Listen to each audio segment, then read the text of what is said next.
to another episode of FSW from the Vault. As always, I'm your host, David Lawson for Lawson Lifestyle, and this week, the people have spoken and we've listened. We're bringing you none other than the Whirlwind Gentlemen. I'm talking about Remy Marcel and Jack Manley. Remy Marcel is the only FSW Grand Slam champion, meaning he's won every title FSW has to offer. And Jack Manley, he's no slouch either. He's held tag team gold and also the No Limits Championship. Tonight, they'll talk about their lifelong friendship and their journey into the world of professional wrestling. So now, let's go to ringside with Joe DeFalco. Good evening, everybody, and welcome to a new edition of From the Vault. This week we feature the Whirlwind Gentlemen, Remy Marcel and Jack Manley. You are going to see a six-man tag as Virgil Flynn joins the gentlemen as they take on the following. And we are ready to kick it off. It's a six-man tag. And of course, at this time, the Whirlwind Gentlemen, they are possessors of the tag team titles. They're possessed? They're possessed. And it starts off Jacob Austin Young and Remy Marcel, as well as Duke. Is that what was this his name in the following? Yes, we called him Duke. Right. He dropped the big. Okay. Because he's not, I mean, let's be honest. He's not that big. You know, where he's from, he's big. Where's he from? Japan? San Diego. I thought it was speaking Japan. And Jacob Austin Young and the following, they were kind of running roughshod. It's kind of funny right there. You see that kind of like, you know, did you see Jacob Austin stick the hand in Remy Marcel's face right there? Yes, I did. You know, it's kind of interesting to me. You know, Remy's one of the trainers here at FSW and stuff. So he helped train Jake. And Jake just really isn't showing him any respect whatsoever in that ring. You know, but a lot of disrespect shown in there. Well, and that kind of just proves my point all along of what I've been saying about Remy Marcel is that, you know, the guy, like, maybe he rubs people the wrong way. Do you agree with that? Well, Jacob Austin Young was a little tighter with Manley, and they were kind of friends. And if you remember, he was the one who cost Jack Manley the No Limits title as he turned and aligned himself with Bryce Harris. Well, he saw where the money was, you know.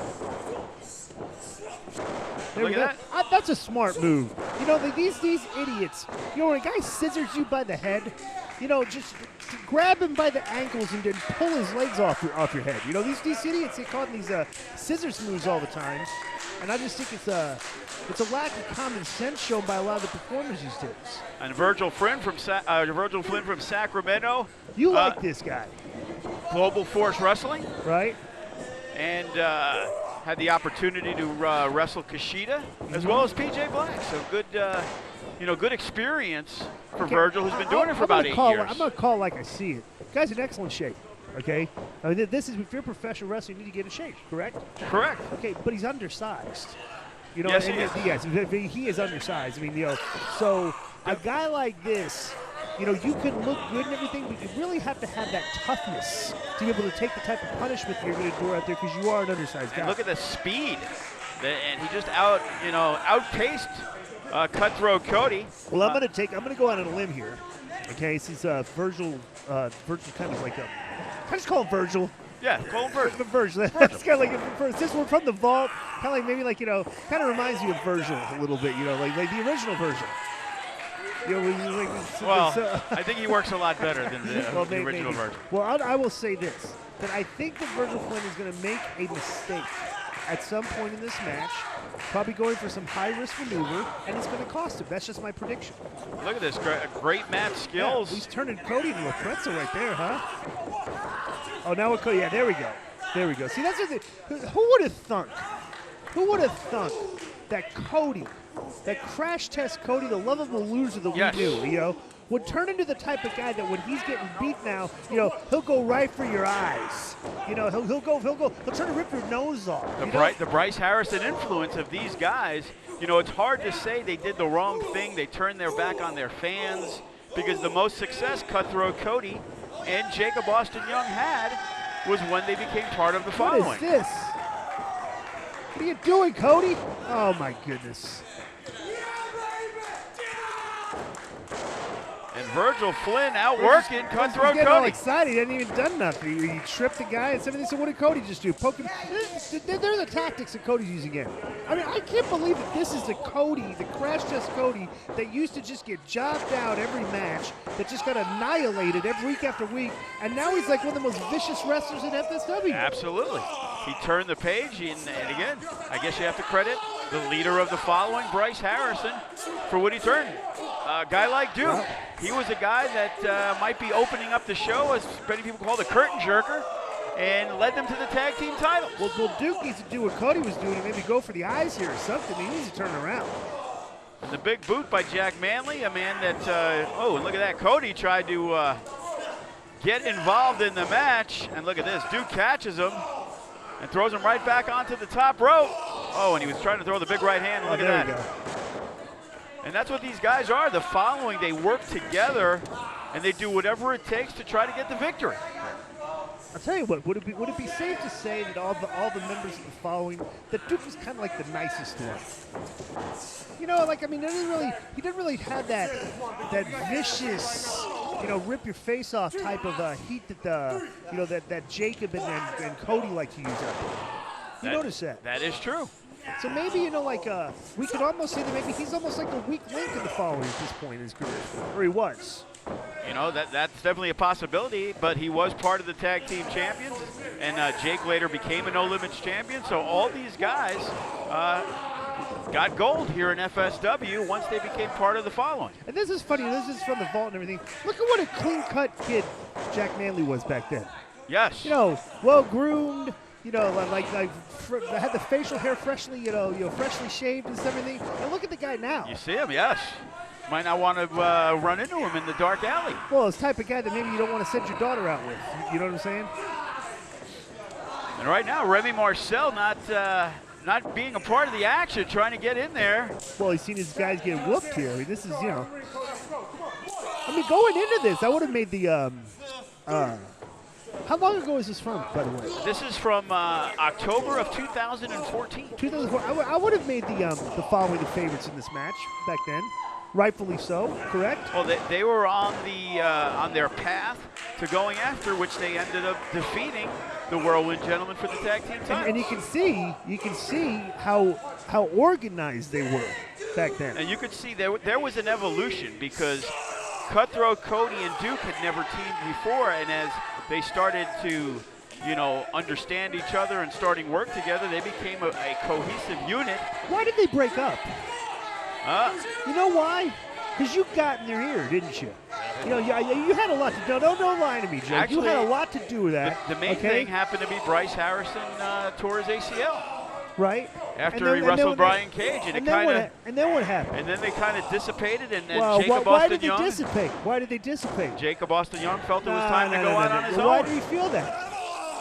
I guess you'd have to ask him. Because maybe you suggested it, Joe. That's what I'm just trying to say, is that I think you had a lot to do with your influence backstage to break up the following. Is that what you think? I think so.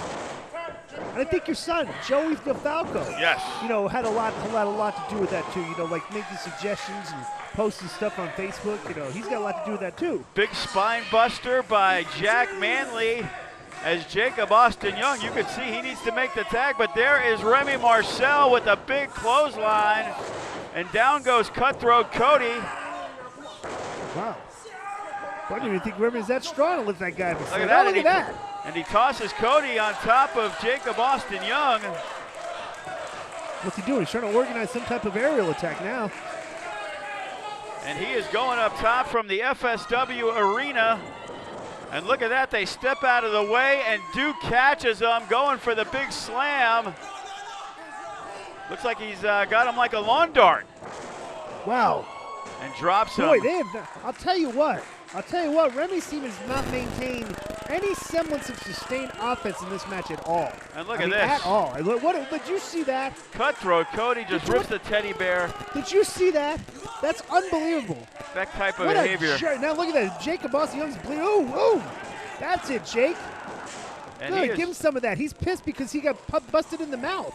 Remy busted him in the mouth and busted his lip. So Jacob gave him some of that back and kicked him right in the face. Good job, Jacob. And right there, Jacob Austin Young with the vicious streak. Yeah, Remy's being a little unprofessional in there. Busted him open. And right now, Remy Marcel, and look at that. Yeah, Jacob look Austin at that. Young. What's the guy to help? He helped train, Joe. You know, he looks more like the teacher than the student right now. Yeah, he does. Or some of the, you see some of these videos on YouTube where the teacher, the students are beating up the teachers and disrespecting the class and everything. That's what Jacob Austin reminds me of. Ooh. And Remy Marcel with some body blows, but look at this. Duke catches him. First of all, Remy Marcel took off way too early for that crossbody. Oh, and look at that. Pretty innovative. He's holding him through the top rope and then kneeing him in the back, Disco. Into the fall-away slam. Nice. And the cover, 1, 2. You know, as we said, you know, Duke was a guy who was laboring in FSW. And all of a sudden, you know, he started to find success. You know, we might have to do a Bryce Harrison from the Vault to talk about how he turned some guys like a lovable loser into a champion. I'd love to sit down and have that discussion with him as well. Yeah, look at that fro. Yeah, you know what he's saying there? Take that fro and shove it up your you-know-what. I like that. I like that about that Cody had the nerve to do that. I wouldn't grab a hold here, though. And you could see it's not the time to see. Cody's making a mistake. This is not the time to grab a hold because, you know, first of all, it's not applied correctly. It's not applied correctly. He's got side leverage on him, which is allowing Remy to escape. He should have been behind him. And right there, the big elbows to the midsection, the right hand. Oh, and the swing and the miss. Oh. And look at that, the super kick to the side of the head, and down goes Cody. But once again, now Remy Marcel needs to make a tag. Yes, he does. Who's he going to tag? I bet you want to see Virgil Flynn come in here flying all over the place, It'd be nice to see Virgil. We haven't seen the cannonball tonight. Uh-oh. And there is the tag, Jacob Austin Young. Oh, and here he comes. Virgil Flynn. Look at the cross body. Ooh, nice drop kick. And look at this, Virgil Flynn. Boy, he's on him like Ant-Man. He is cleaning house. Look at that European uppercut. Ooh. There is a lot of fight in him, no matter what his size is, Disco. Wow, what a comeback by Flynn. I like that. Good hot tag by Flynn there. And Virgil Flynn, it looks like it might be time for the cannonball. Whoa. You love that, don't you, Joe? You almost came out of your seat on that Almost. And the crowd enjoys it, but look at this. Duke, big size advantage over Virgil Flynn. What could he do? Well, he's going to miss a clothesline, which is what almost everybody does in professional wrestling these days, and it cost him. And look at that, Virgil held on. Ooh. As he looked like he was trying to get darted into the top rope.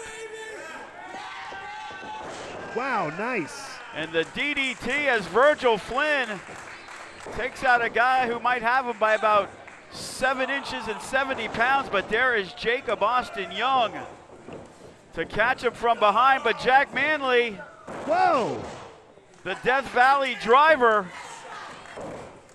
Oh, the Cody cutter. Ooh, and a vicious German. And right now, these guys have just cleaned house, but there is Duke. Could be the last man standing. Remy Marcel.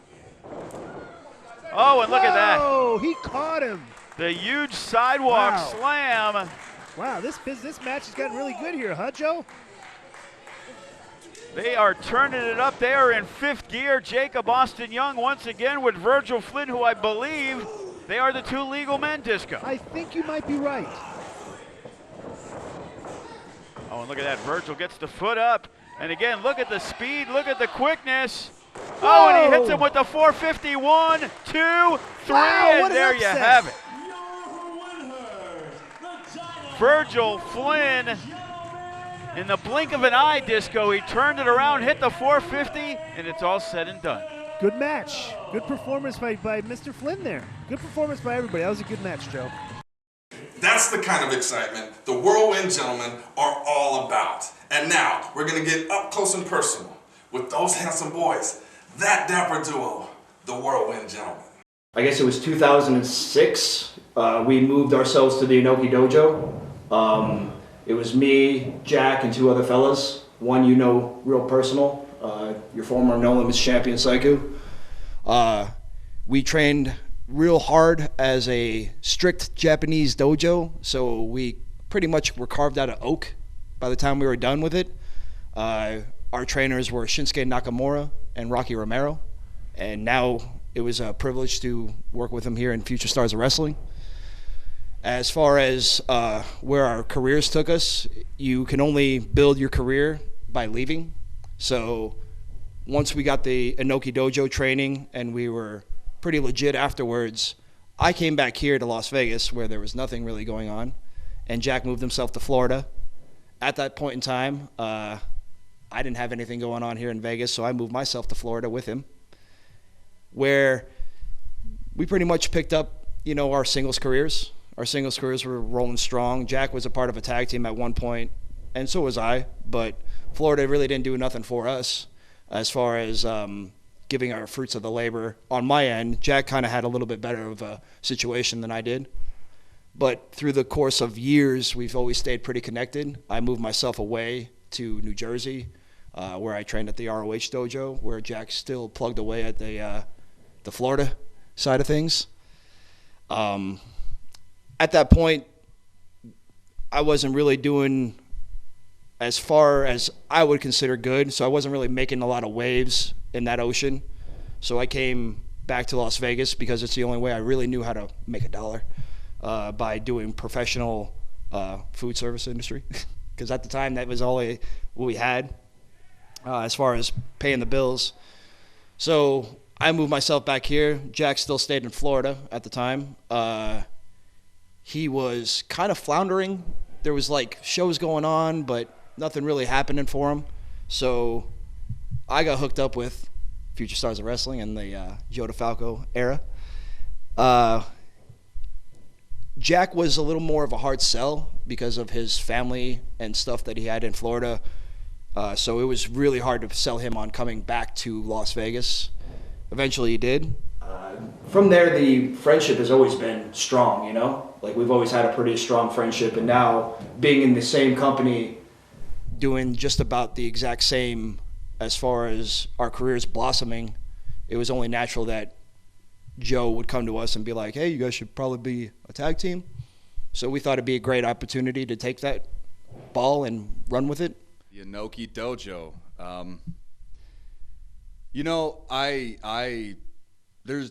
It's funny because I never in a million years would have had this idea that, Jack Manley from Anchorage, Alaska would be living and training at the New Japan Dojo in Santa Monica. And so the fact that the opportunity more or less just kind of fell in my lap, but, stars couldn't have aligned any better for me anyway. Showing up there and finding out that you'll be trained by Rocky Romero, which for me personally is a huge deal because Rocky Romero and TJ Perkins probably really inspired me to look at pro wrestling objectively, to the point to where I thought that I could do this because these guys aren't very big and they're pretty talented, very talented, as a matter of fact. And then on top of that, not only Rocky Romero, but then to find out that you would be trained by some dude named Shinsuke Nakamura.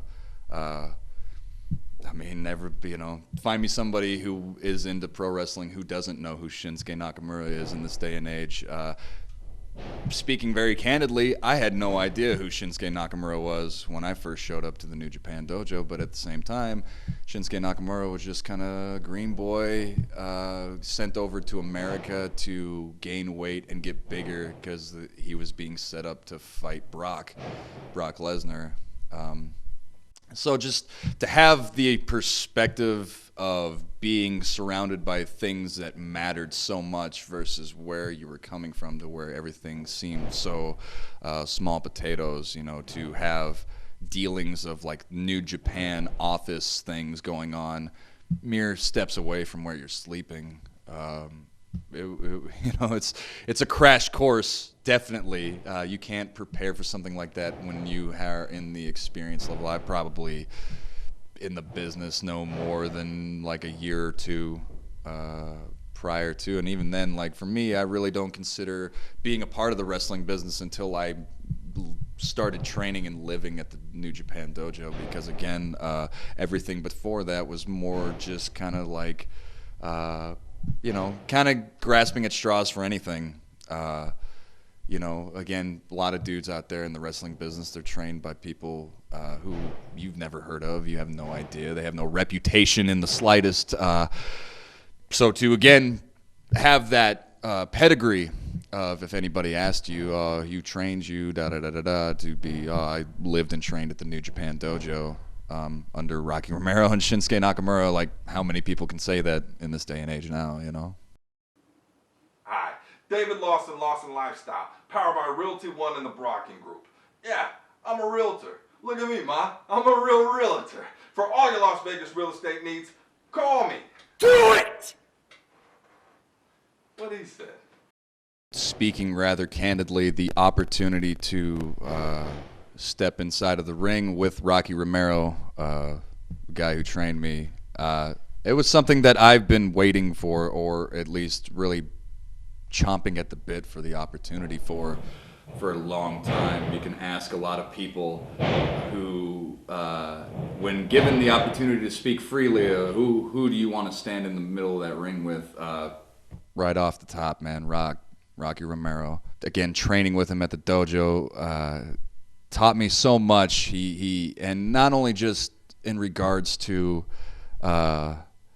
wrestling, but just in regards to life, man. Like, Rocky really took care of us in a way that he didn't have to. I'll tell a real candid story right now, real quick. There was a point in time where we were out at the dojo, and circumstances came up to where we're not familiar with living in LA, and so in LA you have to pay to park everywhere, and we were in downtown, and again, we are living on air mattresses in an attic, so we don't have money, and again, $20 to park is just not economically feasible for us. So being uneducated to this, Remy and I, we park at a bank that we are not customers of, and we're not gone for too long, but needless to say, when we come back, that car is gone and nowhere to be found. And sure enough, after searching the parking lot, you come up on a sign. It says towing, and then gives a number to let you know where you call to find your car. It was a couple hundred bones, I don't recall, but it was far more money than I had or Remy. And Rocky Romero bailed us out and paid to get that car out of the impound, and never said a word about it, never asked me for money or you know, gave me any sort of grief about it in the slightest. Again, that's just the tip of the iceberg of stories that I could tell in regards to what he did for me personally. And then, you know, once I left, I only saw him maybe once or twice in passing. And again, for me, it's a testament to where you're at, what you're doing, how you are, to stand in the middle of the ring with somebody that you hold in such a regard, and to find out, you know, not only can I keep up, but can I be on that level, was very important to me in regards to Rocky Romero. What's going on here? This is our table. These guys, they have gotten the table. These guys are out of control.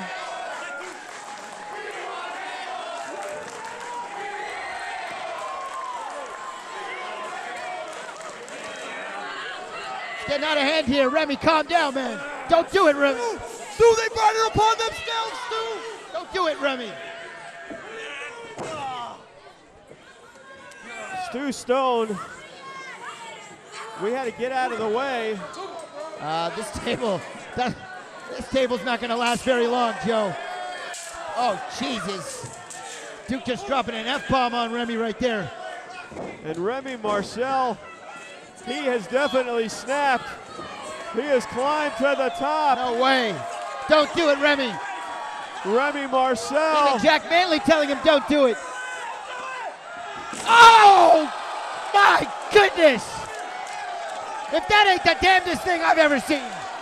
Well, I think the tag thing kind of happened more on a necessity, just because we were both really good major single stars, but the one thing that eluded my career was becoming the Grand Slam champion, and the only way to do that is by being a tag team. And Jack kind of more had the option of just kind of finding himself, you know. If you remember, it was still like Jack Manley. I'm from Alaska. I have Alaska pants on. I'm homegrown Alaska boy. It took us becoming the Whirlwind Gentlemen before you really started to kind of feel the flavor of what Jack Manley really is, the way he talks and the energy he gives off in the ring.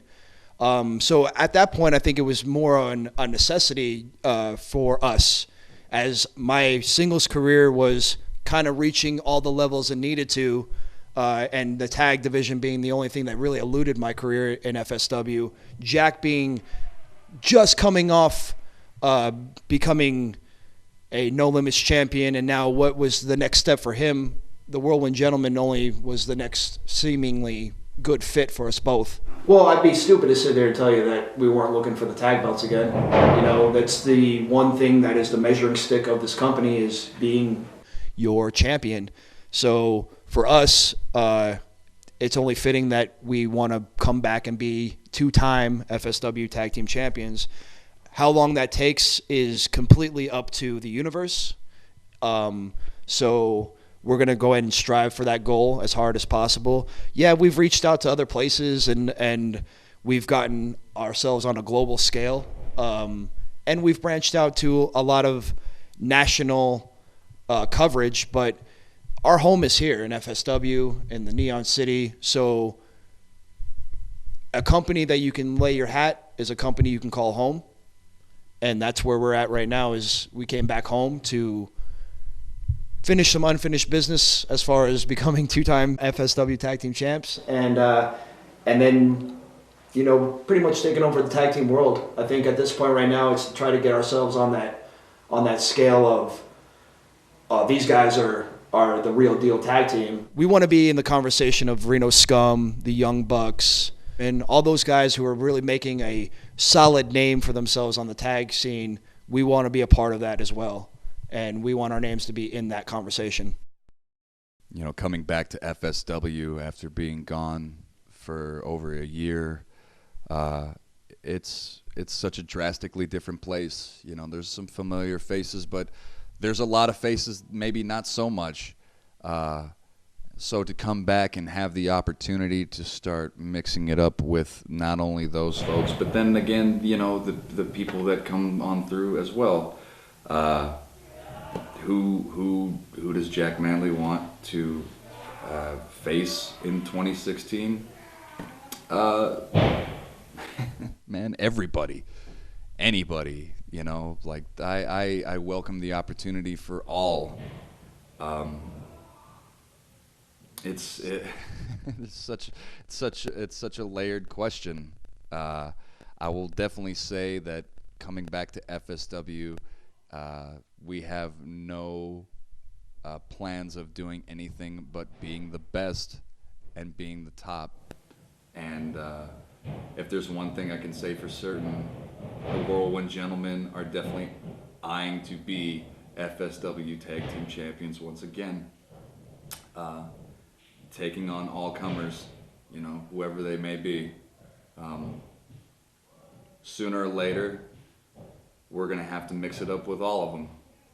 I think people know which ones more so than others.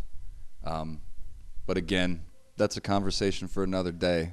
At this point, just being back in FSW is enough, you know, like just coming back and not only being back, but being welcomed back in such grandiose fashion. You know, if it was just the one match and that was it, I could be happy. But I know that it's not. I know that there's only more to come. And as far as Whirlwind Gentlemen back in FSW, we've only begun to scratch the surface of this iceberg. Believe me, only begun. So do yourself a favor and come alive. You know, the seed of what the Whirlwind Gentlemen was versus what it has bloomed into, it's definitely, it takes me back just in the sense of like, I never could have visioned it working out that way. But I'm ever so grateful that it did, you know. I got nothing but the greatest things to say about being tag team partners with Remy Marcel. You know, we are Punky and Hoot. We are peanut butter and jelly, and it's only going to get brighter as time goes on, man. What an amazing episode. Until next time, I'm David Lawson, Lawson Lifestyle, and I'll see you from the vault.